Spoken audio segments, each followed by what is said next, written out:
I understand you gave them orders to wait. I told them to wait because... They are massing civilians near our troops, and we cannot keep on withdrawing. They asked us to withdraw yesterday.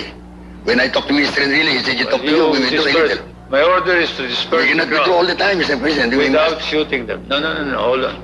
You disperse the crowd without shooting them.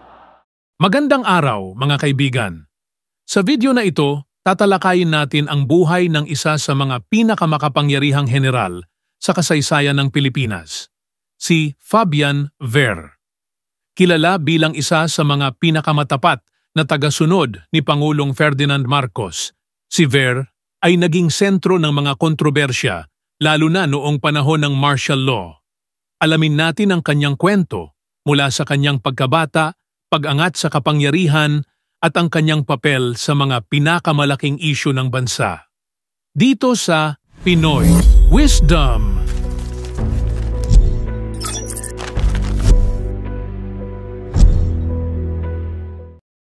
Si Fabian Ver ay ipinanganak noong Enero 1920 sa Sarat, Ilocos Norte.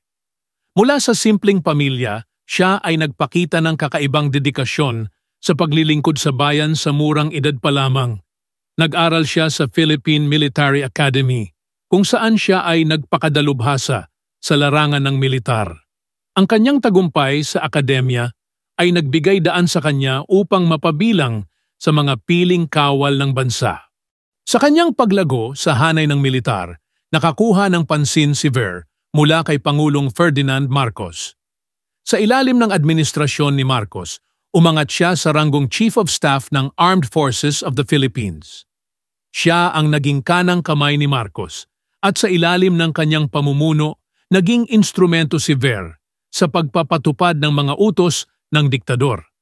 Dahil sa kanyang katapatan, nakuha niya ang tiwala ni Marcos na nagbigay sa kanya ng malawak na kapangyarihan sa militar at gobyerno.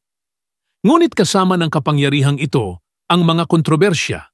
Si Ver ay pangunahing akusado sa pagpaslang kay Benigno Ninoy Aquino Jr., isang pangyayaring nagpagalit sa buong bansa at nagpasiklab ng galit laban sa rehimeng Marcos. Bagamat naabsuelto siya ng isang korte na itinalaga ni Marcos, ang desisyong ito ay tinutulan ng maraming Pilipino at naging mitsa ng People Power Revolution noong 1986. Ang kanyang pangalan ay hindi lamang nauugnay sa pagpaslang kay Aquino, kundi pati na rin sa malawakang paglabag sa karapatang pantao sa panahon ng martial law. Bilang pinuno ng militar, si Ver ay itinuturong responsable sa maraming insidente ng torture, pagdukot at iba pang uri ng pang-aabuso sa mga kalaban ng rehimeng Marcos. Ang kanyang papel sa mga ito ay patuloy na tinutulan at pinupuna hanggang sa kasalukuyan. Matapos ang EDSA Revolution noong 1986, napilitang tumakas si Ver kasama ang pamilya Marcos papunta sa Hawaii. Dito, patuloy siyang nabuhay ng tahimik at umiwas sa mga usaping legal na may kinalaman sa kanyang mga dating posisyon. Namatay siya noong Nobyembre 21, 1978 sa ibang bansa, malayo sa Pilipinas na kanyang pinaglingkuran at inalagaan ng halos buong buhay niya. Ang pangalan ni Fabian Ver ay nananatiling simbolo ng isang madilim na kabanata sa kasaysayan ng Pilipinas. Sa kabila ng kanyang mga nagawa bilang isang sundalo at lider, ang kanyang pamana ay patuloy na pinagtatalunan dahil sa kanyang koneksyon sa rehimeng Marcos at sa mga malawakang paglabag sa karapatang pantao. Ngayon, ang kanyang mga tagapagmana, tulad ng kanyang anak na si Juana Ver, ay nagsusumikap na harapin ang kanilang kasaysayan at magbigay ng hustisya sa mga biktima ng martial law. Mga kaibigan, ang kwento ni Fabian Ver ay isang paalala ng kapangyarihan at ang mga panganib ng maling paggamit nito.